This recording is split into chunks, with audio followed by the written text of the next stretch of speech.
Hello YouTube and welcome back to the channel here today. Today we're here for episode 11 of City the Animation. Very excited to be here, watching just one more episode here today. So I kind of tried to forecast this last week. I held out hope that I could potentially do two, but it's not the case. As it stands right now, I'm on kind of the last night of the 3-day weekend, and I'm only just getting to City now because other things have gotten in the way. And as things generally happen, I know the work is going to be really bad tomorrow. Really bad. So I'm not going to have any time at all. I'm going to need to do at least some tonight and then come back and analyze the one episode tomorrow. That's the idea anyway. So yeah, apologies, but it kind of fits with timing too. I can just do two next week and I guess kind of knock the series over if you want to be that crass about it. Either way, Glyke here with our singular comment, albeit it is a little bit long, so we're going to break him down piecemeal and respond, do that side of it that I do. Episode 9 here is Glyke's favorite in the show, or at least might be. I'm still umming and ahhing between 5, 4, and apparently the finale is quite good too. Personally, for me, I'm still partial to 5, probably a little bit more, just really wowed me from a production point of view, where again, this one's no slouch. Obviously, it had my mouth agape at certain moments, but yeah, I guess 5 was a little bit more novel because it came first too, which I don't know if that's entirely fair, but it's how I feel. But again, still like top tier, top echelon of the show. IMO had some really good heartfelt stuff. Obviously the Echan Matsuri stuff we went into last week, as well as our Nagamo Nikura stuff. If I was to be a little bit critical, I think they could have went further with that stuff. With the Nagamo Nikura, I'd like to see more of that. I definitely feel a lot more strongly about Echan and Matsuri, mostly because they've actually got like stakes there a little bit, like it's going to end, so again, maybe room for the show to grow in that direction. Glyke here with similar thoughts. The show focusing on them more would be nice, but again, it's the nature of the beast a little bit. I've seen this about just generally a lot of people comparing this to Nichijou and saying this isn't Nichijou, which I don't think is entirely, like, it's still pretty similar.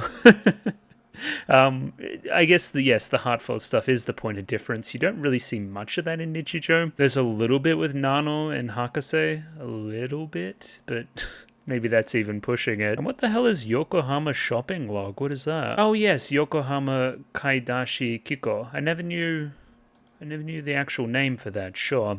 I've been recommended that many a time. The manga and I believe it's an OVA. So maybe I should put it on the list because I'm loving City. And if it's anything similar, then that's only good, I think. Apparently I missed the bit about the $10 or $10 million bet joke. Apologies, again, the show is very quick. As well as, I guess, generally people betting on supporting certain groups over other certain groups, that it kind of explains the actions of the soccer team there as it pertains to Nagamo and Nikura. Again, compared to what it's like in the manga, which again, early in the comment we're like, we should probably check that out because it's cool. It's a little bit more pronounced and a little bit slower. It's like a whole volumes of content almost is like leading up to this race. So there's a little bit more there going on. And once again, manga versus anime, nature of the beast. I'm saying that one a lot, but manga you can slow down a little bit more and figure it all out. Here's my probably overbearing thoughts on City as a show. Even if something's like I don't understand it in the moment, it's animated well enough and visually pleasing, or it's quick enough to the point where it doesn't really matter.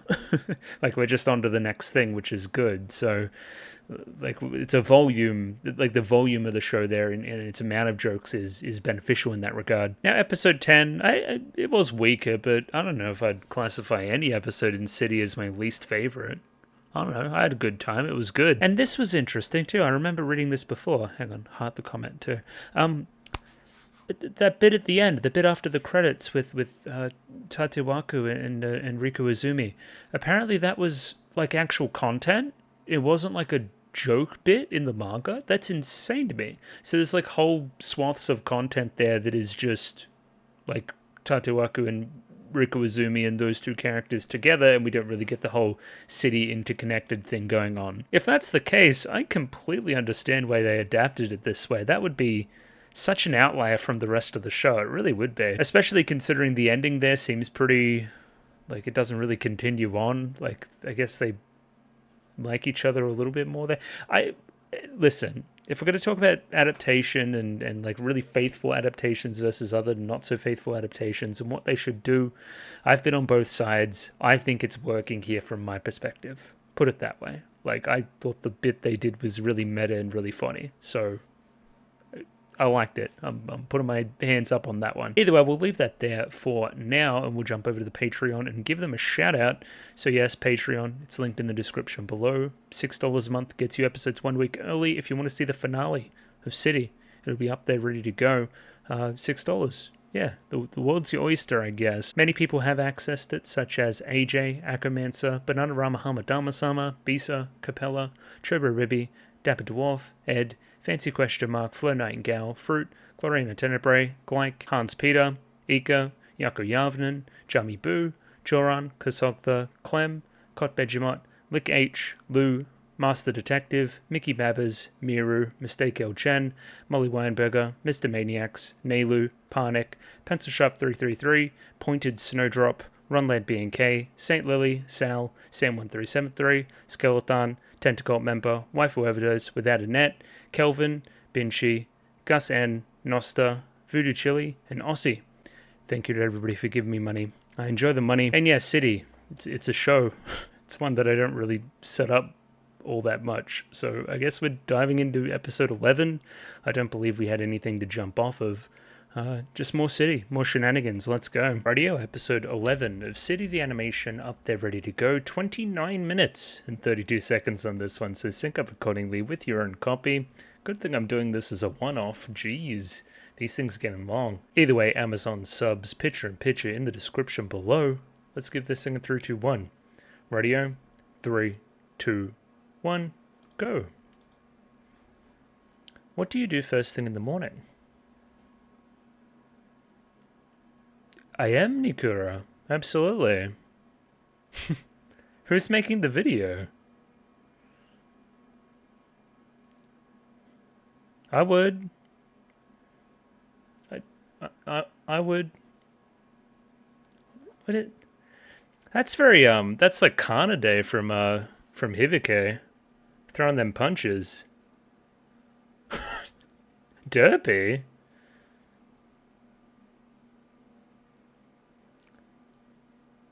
That was cute. I liked the pout. Who's uploading this? Wako Azumi? Okay, a bit of Sundere, that's good.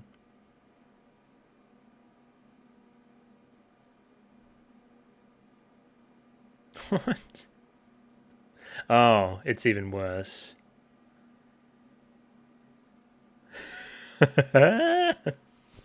Oh my god, the voice acting.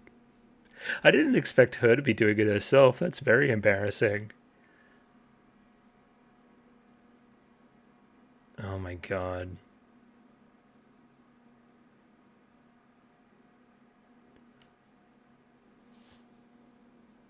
Please. Third person? Oh, it's pathetic, isn't it?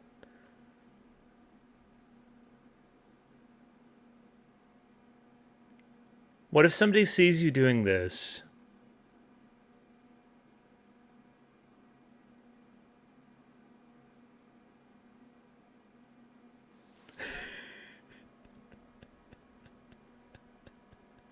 Oh no. Oh.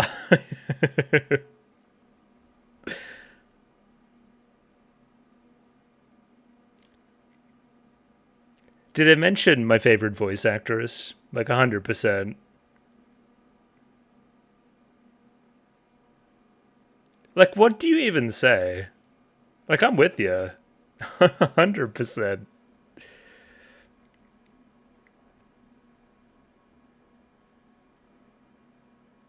I'm disappearing into the void. I'm fucking disassociating.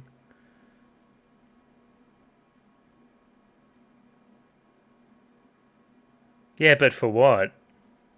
Or the colors. What? Oh, okay, I get it. Yeah, yeah, yeah. She's cracked. She's just fucking... She's fucking out of here.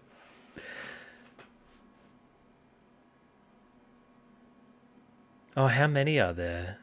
There was like at least 20. Daisuke not gonna hard her again.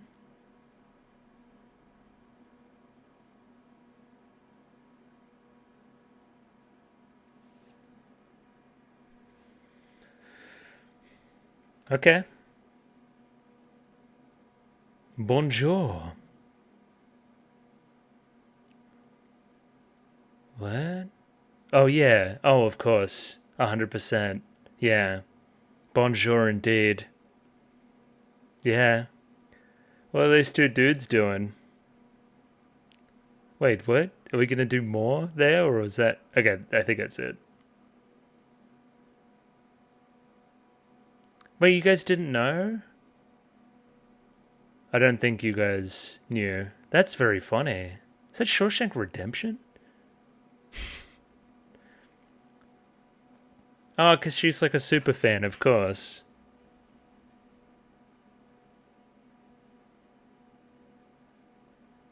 Does this mean we're getting no opening? That's a little bit sad.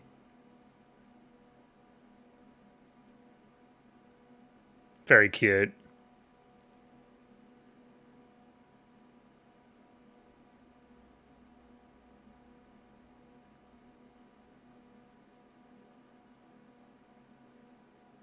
Oh, yeah, that means you're in trouble, actually.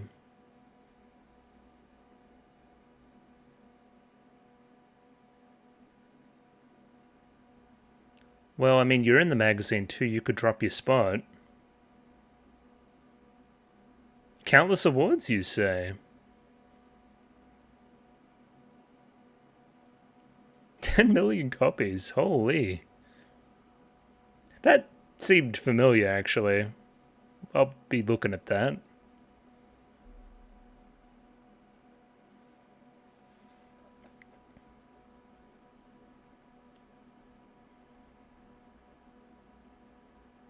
Senator Zetsubo Sensei?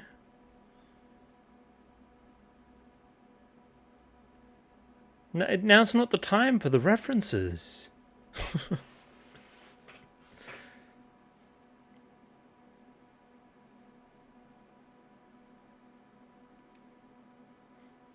She's like a super fan.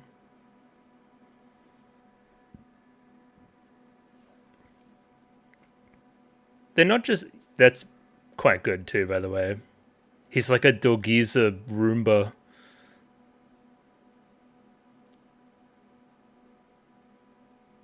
Fungi? Start anew.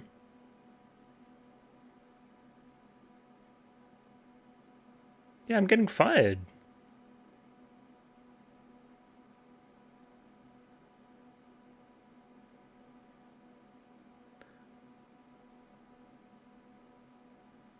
Yeah.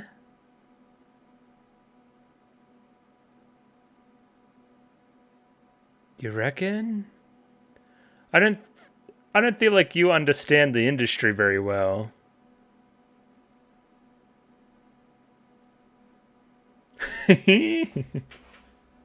Bit higher. It's good stuff.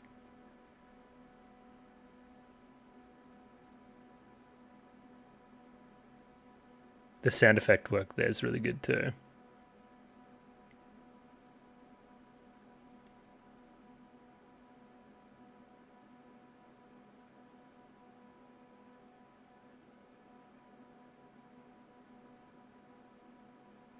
Oh, that's cute.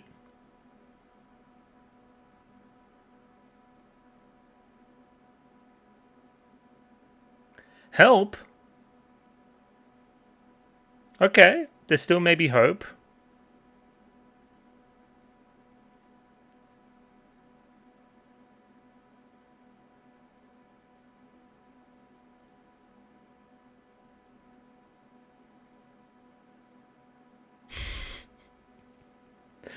It's like she's playing mediator. What do you think about that? Blush is growing? Growing a lot. Don't look at more pages.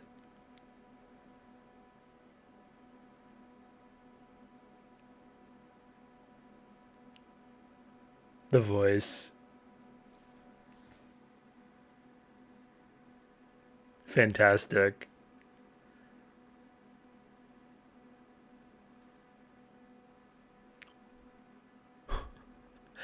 Hey, yo.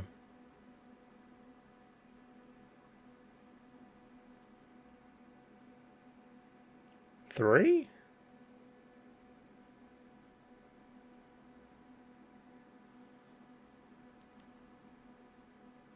Yeah, but what's the story? Wait, open that back up again. I want to see more.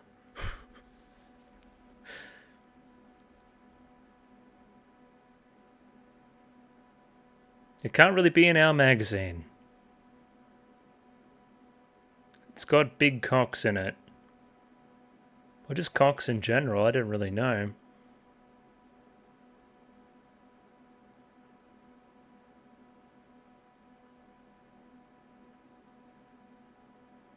So you're back. You've been rehired. Oh, for another new series?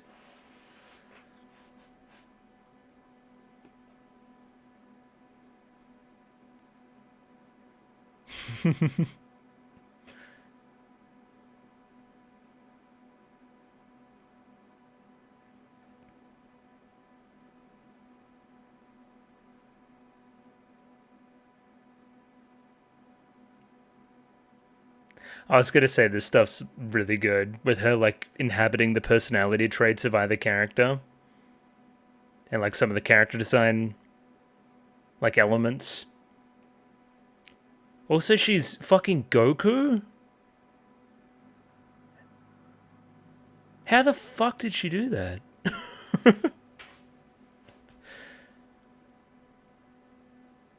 And see they're kind of you know, shy around each other too. It all works.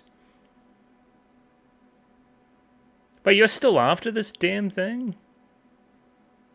The cat bunny whatchamacallit? Hmm? Oh, it's a cat, okay. And a manhole. What the fuck? Are these things that you've grabbed previously? What is this, a cat talking? Never seen that before. Needs a little, like necktie or something. The Mimineko, of course. Who the fuck's the scholar? Oh! I like that. Big salamander.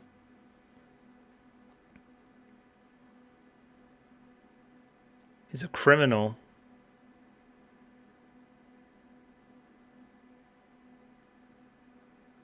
No, thank you.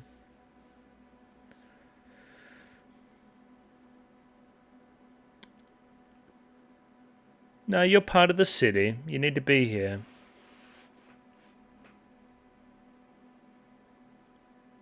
Birdman. The ibis. The bin chook. He's back. Ah, souvenir. What? Okay. Sure. I don't really want any sewer water, thank you.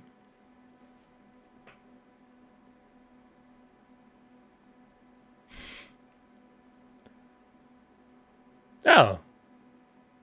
Well, this is the best place then. Everywhere else is fucked.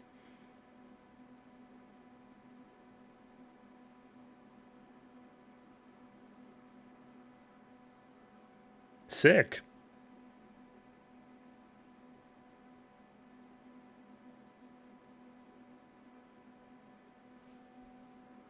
Oh yeah, they're all endangered species. No, ibises aren't. I guess you're recommending it to these two.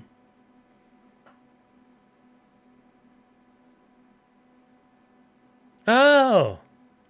Of course, you know from experience. Everyone's making copies of each other in this episode. Beautiful shot. Look at the water.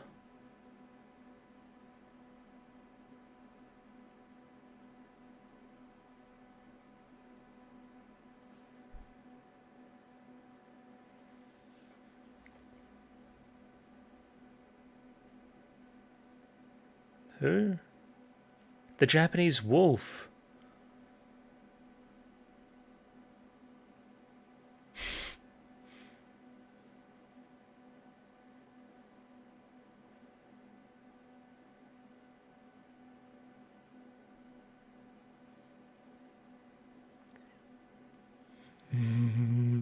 I know these animals. Yep. The troop. Takaridake.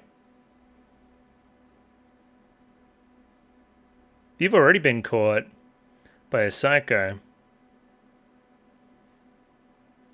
That voice. Everyone's introducing everybody to everybody. Oh! Oni plays. Zach Hadel? What?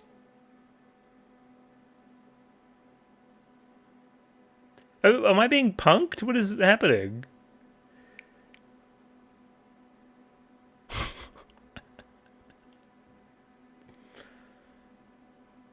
a bit taken aback. I don't really know what to say.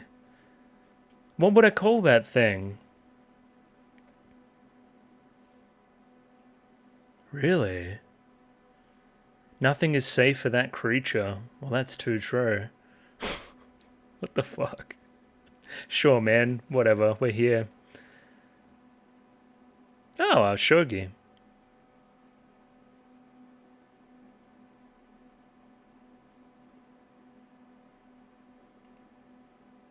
We love us some Sangatsu no Lion. It's our only real experience with shogi.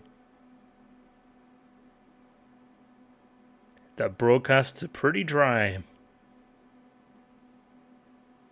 So how are we going to city this up? Oh, well, that'd be a good start.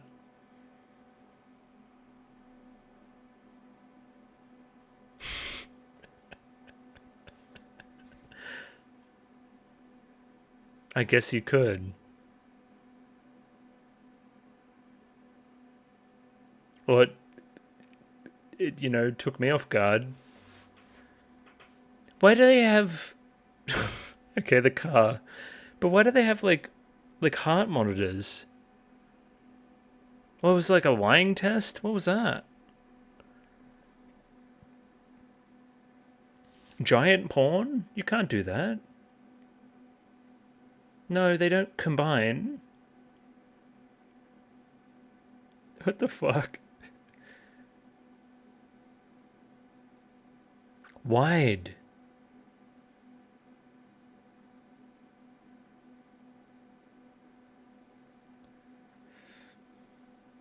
They're just making up rules.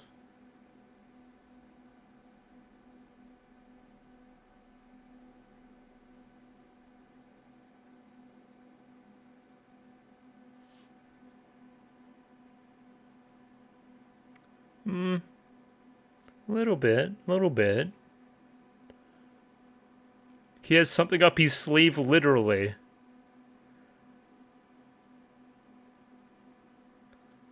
What's he done? I mean, it fits on the board. You're right. But how did you get it? That's the question that keeps eluding me.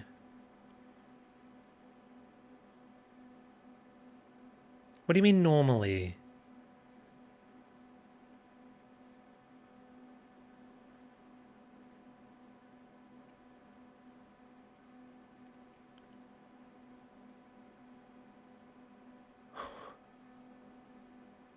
What does that do?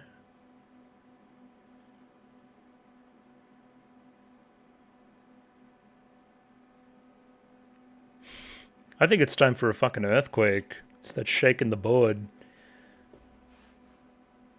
Oh, he's still so calm.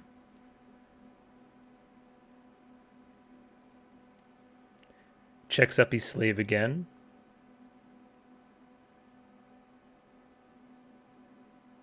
Well, everyone knows the car beats wheat.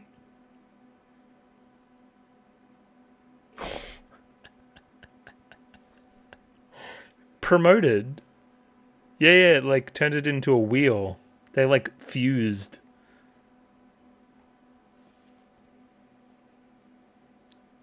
Well, it doesn't look like he's freaking out.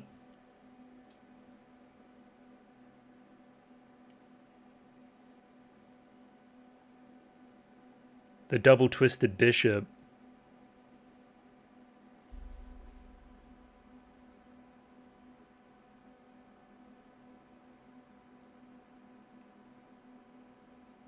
Stop twisting all the pieces.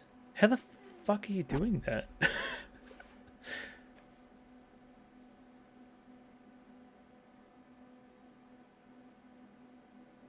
That pause there was odd. I thought my computer was fucking up. Oh. 13 moves is crazy. That's why he's the master, man. The surprising cup.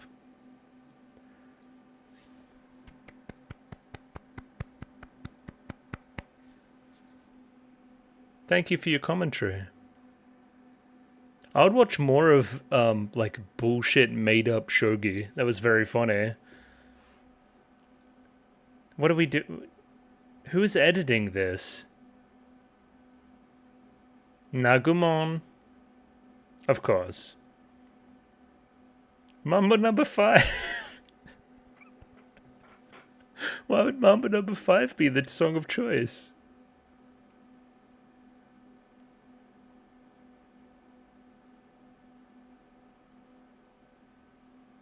Useless.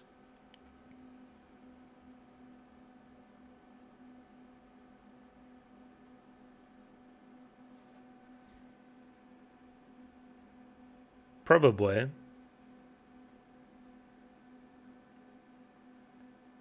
Hot ones?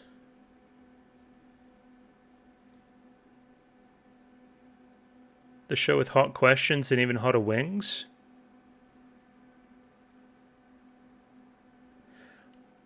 It's her favorite song or something. A little bit of Monica.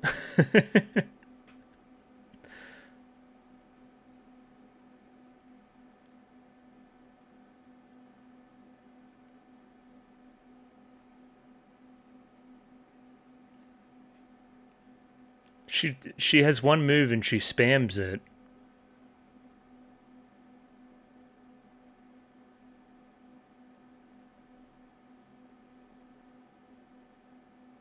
Are they actually going to play the song?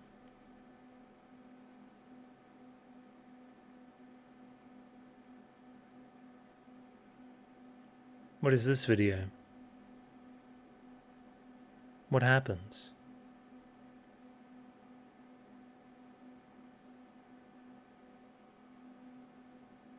Oh! Oh, I remember where we are now.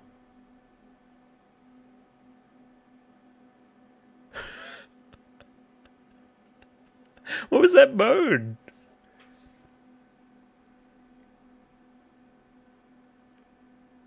I mean, it worked as a decent punchline to the bit we already saw. No, don't make a YouTube poop out of it.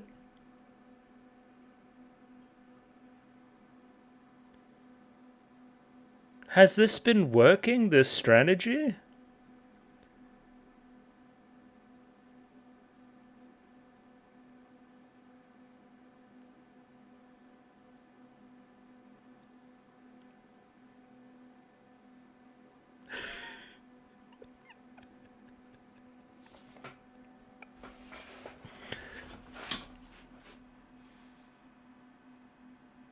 What is happening?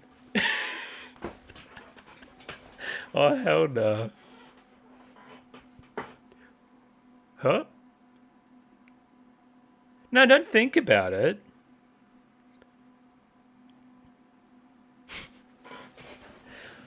Okay. Am I being trolled? Is there... Anyway. Sure. Oh no! No way.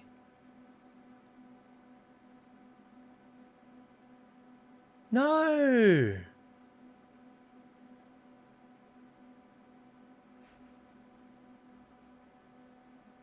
Somebody save him.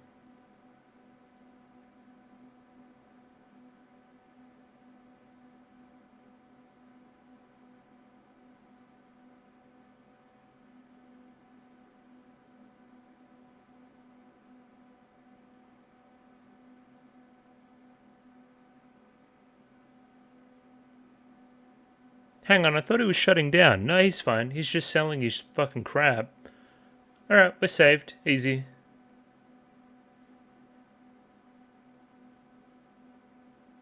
New customers. New jokes. That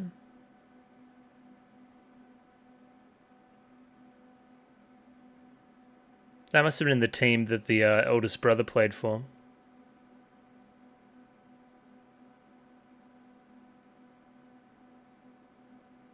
He's locking in?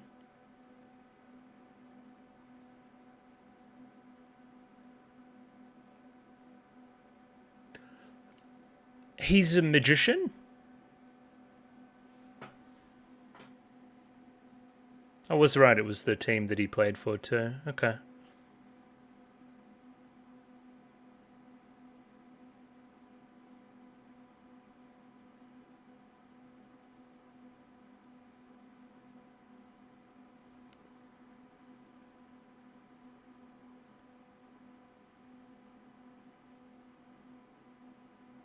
I'll take it.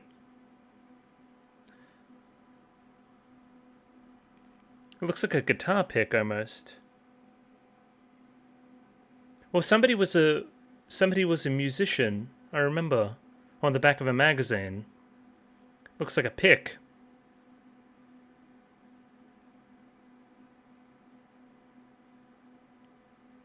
Yeah. We're doing it. Gaucho. Berlin chop.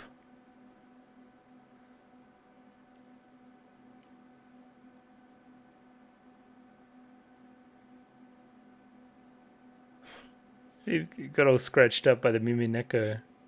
Ooh, those look fucking like original copies or some shit.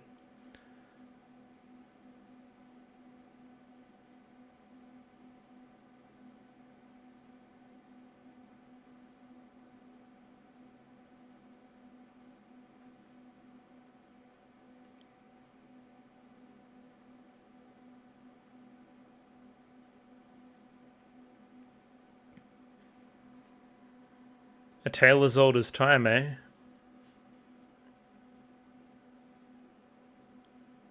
Pardon?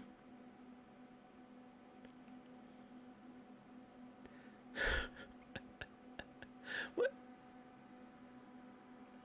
Everyone does a little like dance in this show. What should be like worth nothing? It's like some garbage. Oh, the good man. Why did it wilt? It's cursed? It's a cursed object?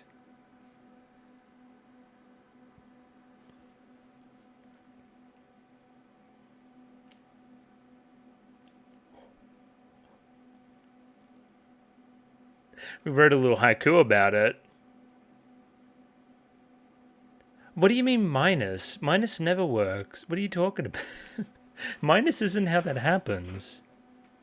Echo it back to the Nagamon channel. This video has 1 like still. Oh, we're doing Mamba number 5?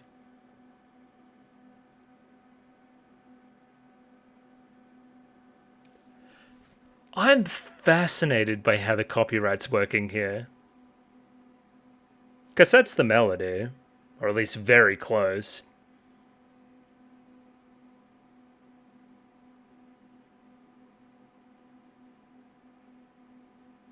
But the song itself, like, it didn't come up with that melody either, I don't think.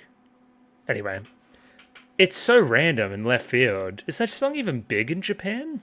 Yeah, look, it's credited to not the guy that does Mambo Number 5. At least the version I'm familiar with. Okay. I'll need to do my research, sure.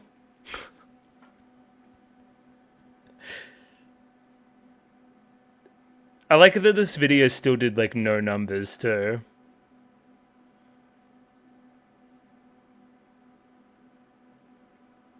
I mean, does this channel exist? Should I subscribe to it, or... Like, what's going on there? What the fuck? Alright, well, that was fucking random. It was good, though. I'm always worried that some of these episodes aren't going to stand on their own, and then I look at them and they clearly do, so... 2 thumbs up. It's very good again. I'll get all my ducks in a row and I'll talk to you tomorrow, hopefully. Fingers crossed. Alright, I'll see you then. And we're back. It's the next day. City the Animation episode 11 in the books. It was very good. I'm sure we'll get into it. When I started the episode, yesterday, I didn't think we would be here at this point in time. But we are. We're looking up the history of Mambo Number 5. Because once again, I was fascinated. Because, again, I only know the Lou Bega version, of course. Because, I mean, it's like the childhood song for, like, most people my age, I would say. If we scroll down here, we see the Absolute Ball Knowledge, which is the Bob the Builder version. This shit went fucking... diamond platinum 6 trillion in my house, so so yeah, needless to say I was confused, but okay, so Mambo Number 5, this version is actually based off an original version which came out in the 50s. This, the instrumental version, is what is being referenced in City the Animation, again probably with the knowledge that this also exists, but not necessarily in reference to it, I guess. They're not talking about no Monicas or Sandras or anything else of the sort. It's more just the song sounds entertaining, I guess. I don't know why else you'd bring it up. I don't know. It's a point of reference for Nikura and Nagamo. Potentially, there's a section of this which I should look at, which is the Japanese influence. Where did it go in Japan? Anywhere? All I got is that it was released in Japan, which doesn't necessarily tell us anything. I don't have any chart placement there. Odd. Yeah, it's a bit random, but now I understand that again, that they're not referencing, I guess, this version. They're referencing another different version. That's not even getting into this, which is very confusing to me. We'll get into that as well, I'm sure. What a weird episode, man. Holy shit. Nah, but focusing up a little bit more, we have like a variety of segments in this episode, really. It kind of goes in every different direction.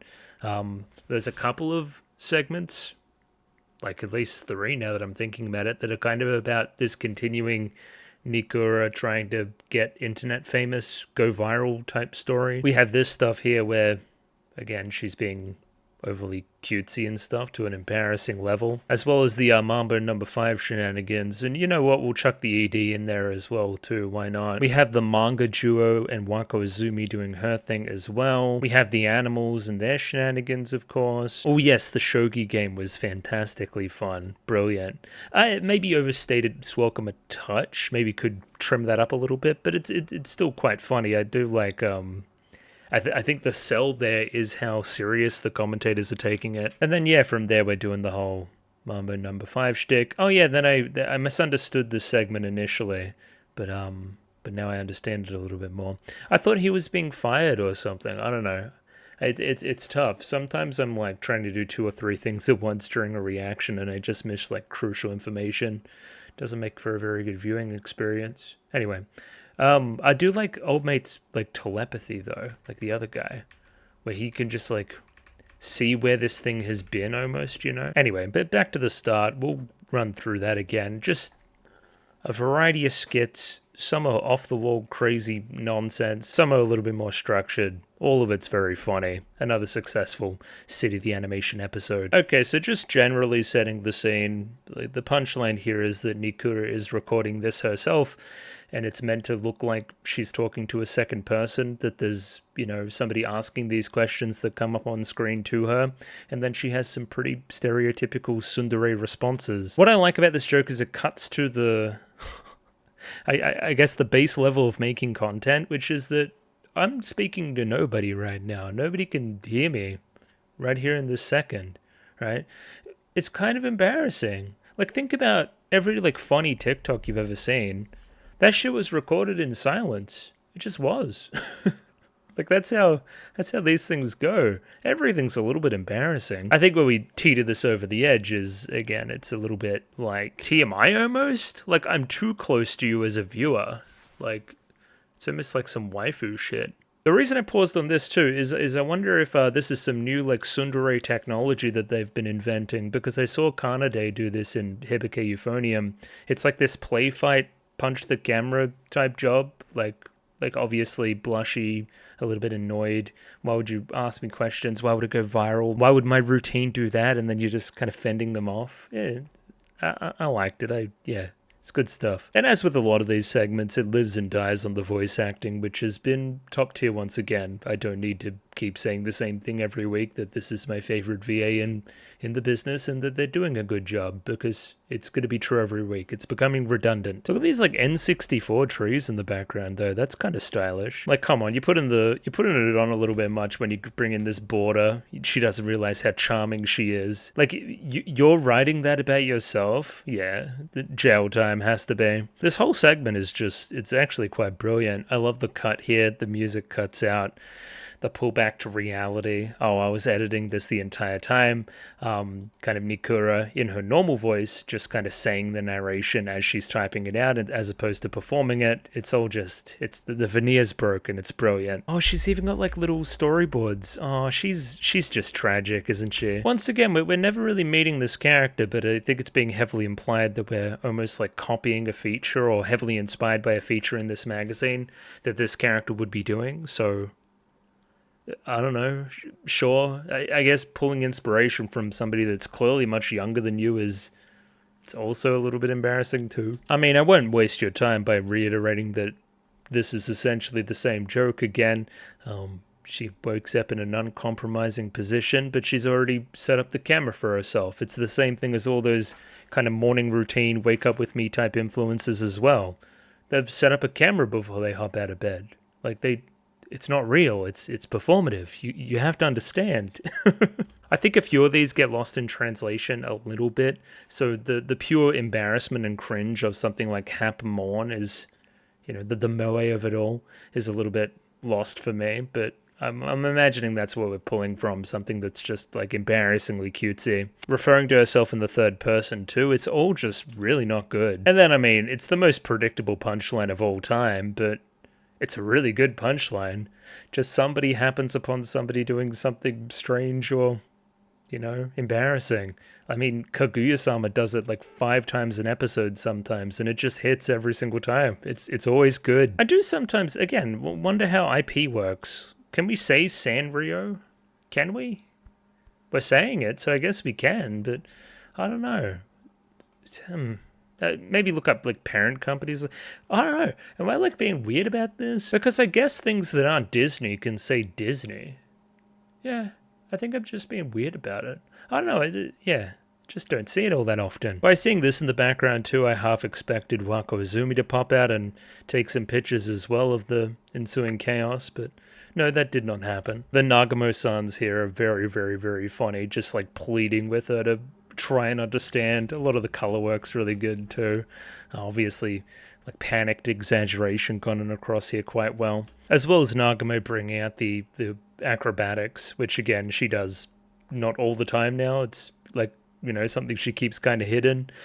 The situation called for it, again enhancing the comedy there. And how many damn channels does she have? She's insane. Rightio. Next up here, we're over with the magazine. So we need to project ahead and think about a couple of things, right?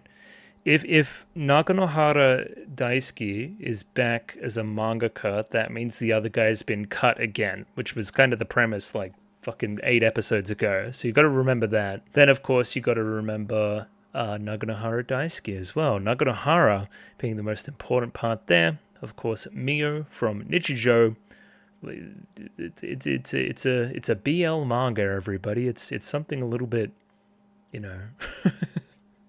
I think they got more than they bargained for. It's called Bonjour, and to my knowledge, the content of the manga is just dudes doing what they need to do and saying bonjour to each other, and other parts of themselves saying bonjour to each other as well. Needless to say, not something that we can publish in the City magazine, let's put it that way. Again, this is all like crucial base knowledge before we go into the bit a little bit further on. Again, between this and the shogi segment, the pacing in the show, or at least this episode, could maybe be a little bit better. Slow down here, speed up there. It's nitpicky though, it's really nitpicky. Also, I refuse to believe that you two lived next to each other and then just didn't know it. That's insane to me. It's a good episode if you think the Wako Azumi's cute, because I certainly do, and then she gets all excited at all the Mr. Bummer references all around the room. Again, she's a fan, and she gets to see the person that made it and their inspiration and stuff. Oh yes, the the Dogiza Roomba, as I dubbed it. Yeah, he's just kind of rubbing along the ground there, just, waiting to go over and I guess beg him back again. That's the kind of vibe there. From a Nichijou fan point of view here, we get a little bit more lore into Naganohara Daisuke, of course, who already had a huge hit on their hands with, I believe it's some shoujo something, lip thief. Sure, I'm sure it'd be successful. Looking at this cover here, I thought it'd be a little bit more referential to something. I can't tell what it is if it is, but again, watch the Sayonara Zetsubo Sensei stuff. I'm not particularly good at the manga references. In the middle of our mangaka's crisis, Wako Azumi still can't help but fangirl out. Oh, that line that you just said at your lowest. It's also what Mr. Give Up said in his old work. I feel like this whole bit really is very Sayonara Zetsubo Sensei. And yeah, maybe not direct inspiration, but pulling from similar areas, I would say. Poster in the background here too. It's just like some guy in the rain. I thought it kind of looked like the poster to Shawshank Redemption, but I'm not sure it's an exact reference there. Once again here, if you like cute, then you will like this segment. That's, again, till we get to the really impressive stuff where you're personifying the characters, that's really all I have to say about it. Oh, this is fun too. Again, he's Roombering around, and we have the little Mimineko riding it like a cat would ride a Roomba or something. That's just a good piece of I don't know, visual cuteness, let's say, as well. Wako Azumi's naivete here is also very funny. Again, you have to imagine this is being written by a mangaka as well, and they know how the game goes, so somebody hopelessly optimistic coming in like this and just saying advice that would never help. I don't know, it's coming from a point of reference, coming from experience there, it's quite funny. Again, Wako Azumi basically is no, you're the creator. That means you're the god of this. You don't listen to any editors. You don't do what you're told. You don't put up with getting dropped or anything and getting cancelled. You just gotta put yourself out there again. No, that's not... The editor's word is law. If I don't have a magazine, I don't have anything. You understand?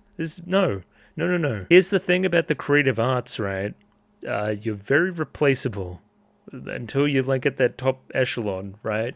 There's always more budding mangaka that would love to have your place. Animation is on point though, just his reaction here, just spinning out, going mental. Just the weight in there in that first jump's really impressive. From here, it kind of becomes Chinese whispers. So enters the editor. He's clearly asking for forgiveness. And yeah, the general premise here is that they're both extremely emotional and upset, but they both are very close to each other as well, and it's kind of embarrassing to be talking like this to each other, so we have a third party to act it out for us. And that third party is the best actor of them all, somebody that can take on the facial features of whoever is talking, as well as donning the attire as well. It's extremely well done, and goes to show, again, how malleable, I guess, City the Animation's character designs are, but also how identifiable they are. You can take certain facial features from other characters, apply them to other characters, and it changes them completely. Like you've made one character design look completely like another one with just a few tweaks.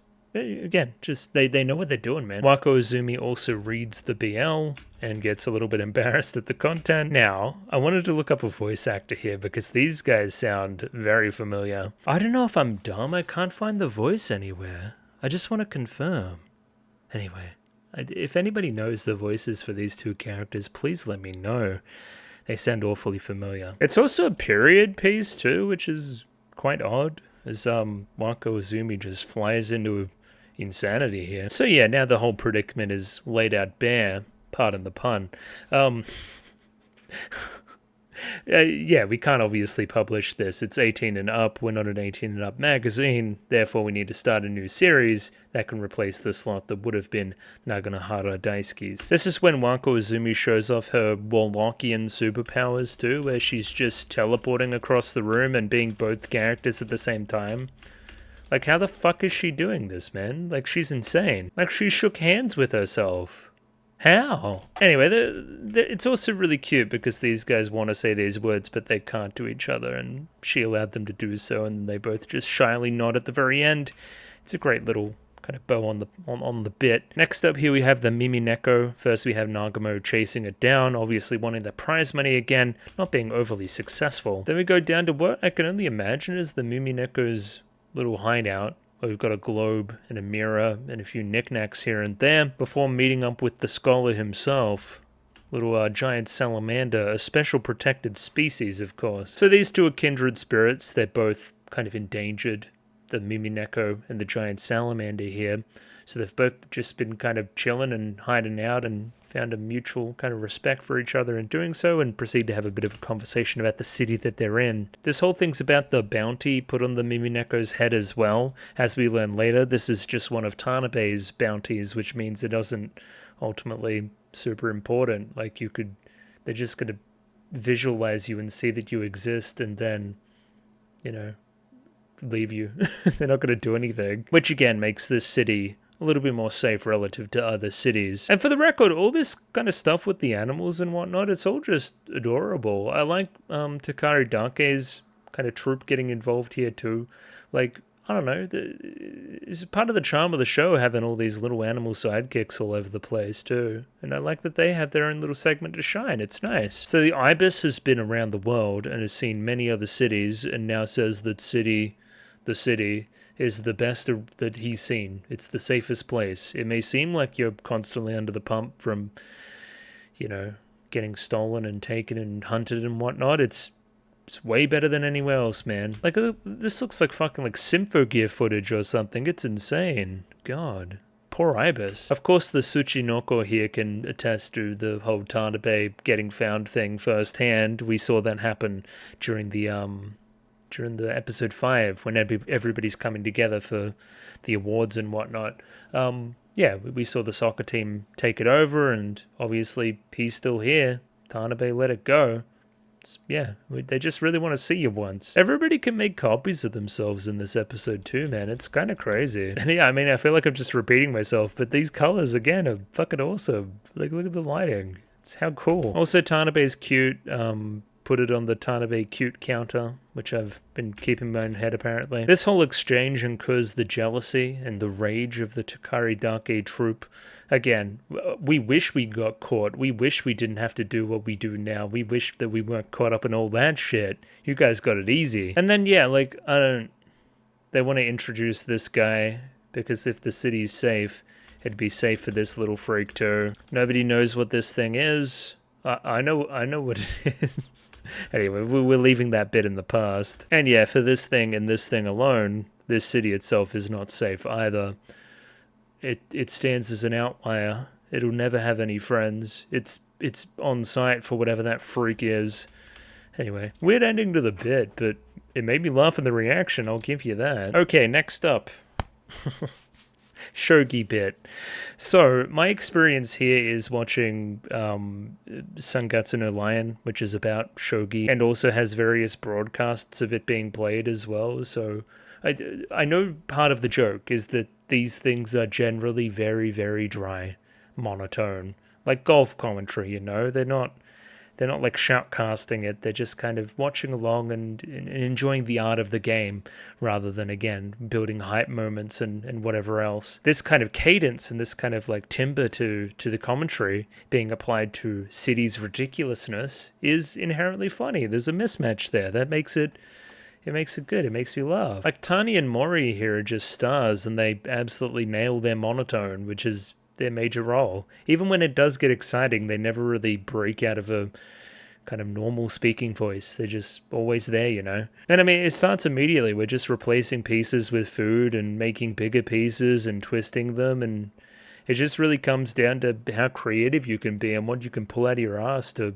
make a funny joke or, you know, win the play and win the day and stuff. Another part of the comedy that I really liked as well is that these guys are able to pull out whatever equivalent pieces to whatever bullshit pieces they come up with on their board to show everybody else. Like, they just procure them from somewhere. It's like, oh yes, this was expected, you know? It's also part of the joke and makes it ever so funny. Now, surely the heart rate monitors aren't a real thing, right? That's also a City-ism to make it as ridiculous as possible. Yeah, and it just gains in ridiculousness from here. Toy cars, larger pieces, flat pieces, pieces of food, just whatever we can find, really. I like we literally have the old guy here, like going into his sleeve, pulling something out of his sleeve literally to put it onto the board. That's just, again, really, really damn funny. I don't know, it's all just sanctioned cheating, which is, yeah, sure, why not? Go off. Once again, I must emphasize that shogi pieces are made out of wood and cannot bend like this, so this is an amazing feat of strength that we have our competitor doing here too. I think the implication here as well is that we've used the piece of wheat, right, wheat gluten thing, to take the car, and in doing so we kind of like fuse them. Like it's like, I don't know, fucking Yu-Gi-Oh or some shit, and we've made like a wheel-based wheat gluten pastry thing, which takes out more space on the board, so it increased its effectiveness.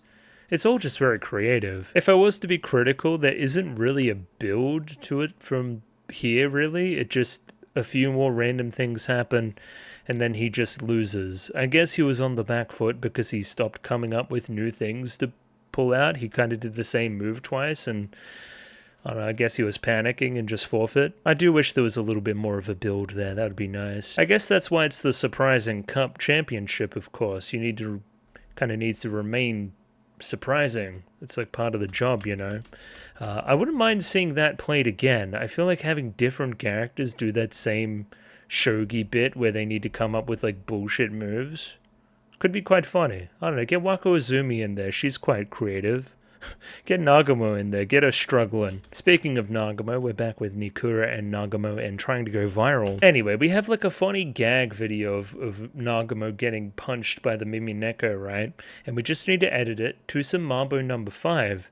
And then that'll go gangbusters, it'll go great. We can always save it in the edit, can't we, Nikura? And I guess the joke here is the outright obsession with that song in particular, and just continuing to say the full phrase Mambo number 5. Furthermore, it kind of comes to fruition by the very end. We get a like full ED where we get to see the video edited down to Mambo number 5. And for the record, it did make the bit funnier, so maybe she does know what she's talking about. We're gonna get Nagamo to taste some hot sauce. She doesn't really want to do that, so now we're gonna do sneezing or something. But you can't really sneeze on command. I feel like a lot of Nikura's logic when it comes to video virality is from about 10 years ago, where again, you can find any clip and just kind of edit it down and add some funny song, and it'll go, like, super viral. So not really anymore. It's a little bit, I don't know, saturated. It's harder to do that and make it successful. Not impossible, but a little bit harder to do. I like this as a callback. We have the tempura from the restaurant with the noodles and the whatnot when we were trying to deliver them as Nagumon. I believe this was a couple of episodes ago now. This is kind of a look at the mangaka who finds the meal and what his reaction was to finding it. And for the record, his scream is very funny. His scream is the funniest thing about it, man. Keep that in. Fuck Mambo number 5 off. We don't need any of that. Just make him scream, man. And yeah, we kind of want to put this clip in there as kind of a non sequitur punchline type thing to end the video too. And yeah, to kind of bring this segment to its finale, seeing Nagamon here busting it down to Mambo number 5 and singing along with it is just glorious. Fantastic. Look at those dance moves, man. We shan't forget Nikura's ow as well. It's just... No notes. It's 10 out of 10. It's fantastic. By the end of it, we just tell her to stop. I thought it was going great. Nikura, please. You're ruining it. Please. How dare you? So let me explain myself. So next bit starts. Shaved head, day 0 every month. Barber Kuratake, of course. We see him turn it from open to closed. That's all very quick. And then he looks so sad. And like he's almost got like a stick with a bag on it, like he's walking away very defeated. I thought he got shut down or something. No, he's taking his like days worth of stuff to go pawn it off and whatnot. There's a few of the regular short-haired characters here that say, hey, we had Echan there before. Here's the artist. I guess that's why he looks glum. He's kind of frustrated that he has to come here all the time and sell all his stuff off again. He'd rather them just take the hint that the shortcuts are actually free and not, feel an obligation to give anything. But we do live in city. Everybody's quite nice to each other. So now we have Todo here who can pick up various objects here and tell you where they've come from and what the story is with them. It's his secret ability and allows us to pull off some small vignettes here and there. Like he just kind of locks in and can like visualize where it's come from and what experience it's been through. Once again, animated fantastically well. It's a good kind of framing for some lore. So we have, obviously, the Adatara eldest brother here, who was quite good at soccer, coming back after doing his knee. I'd imagine it doesn't end particularly well because he's back in town once again. But yeah, this is like the plush like doll that he had when he was playing and like the mascot, it's got special significance to it, I guess. No, it must have went okay. He won the game and scored a hat-trick.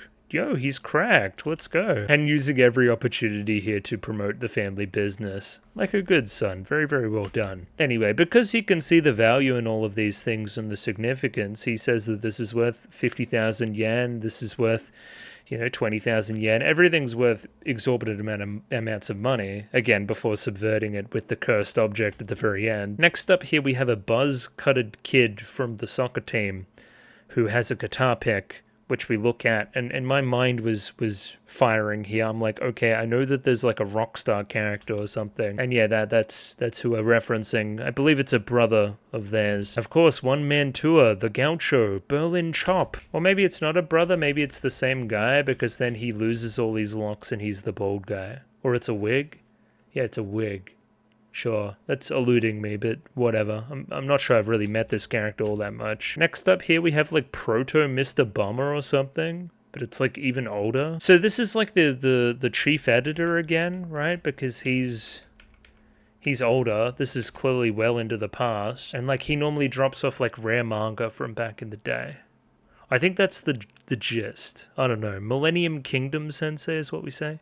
It's all odd to me. Anyway, the same dynamic was happening here that was happening, that was happening before. Like, that's the whole joke here. It's meant to be very similar to the dynamic between the other artist and the editor in the show. Either way, our barber's very happy with all the money he's getting. As well as, like, we slow down the vocal here in a fun way. It's a good bit. And the dance, it's just wonderful. Look at that. And yeah, with this last one, we just get kind of subversive. Would expect the line to keep going up. Every kind of gift here has been worth a lot of money. This one's actually worth negative money for me to take it. Like, I'm gonna steal your money if you make me take this thing because it's cursed. We see the good man here put a flower in the vase. It immediately wilts. That's no good. I like him shattering the pottery too. Like, that's a good end. He just like grabs it and says, fuck that shit. Yeet. Bang. And then, yeah, sure, it's a bit fucking random, but it's a good end. I don't know. Just something about, like, pawning something off and them taking your money is insane. Anyway, the LED, I'm sure we've gone over it. it's Mambo number 5, and it's all the clips from the show kind of edited to the music, man. It's craziness. There's also a few interstitial clips in here with the hot sauce that we didn't eat before. We saw, you know, Nagamo giving that a go, spitting it all in Nikura's face, as well as the sneezing bit, and we have, you know, Nagamo happening upon Nikura doing her bit again, and yeah, there's a few extras in there. I like ending it with, like, you know, a call to action as well, like please subscribe to the channel. Actually, that's a good idea, please subscribe to my channel. But yeah, just kind of ending it like a traditional YouTube video is also quite funny too. Just very good. Don't know why that's up there, but sure. Leave now. There we go. That was funny. It was a funny show. It was a bit random, but it's good. It's very, very good. And yeah, I'm going to leave it there because I'm just about out of gas, but like the video, subscribe. Finale next week. Get me some recommendations for new shows, of course, and yeah, from there we'll just say bye. See you next week for the finale. Bye-bye.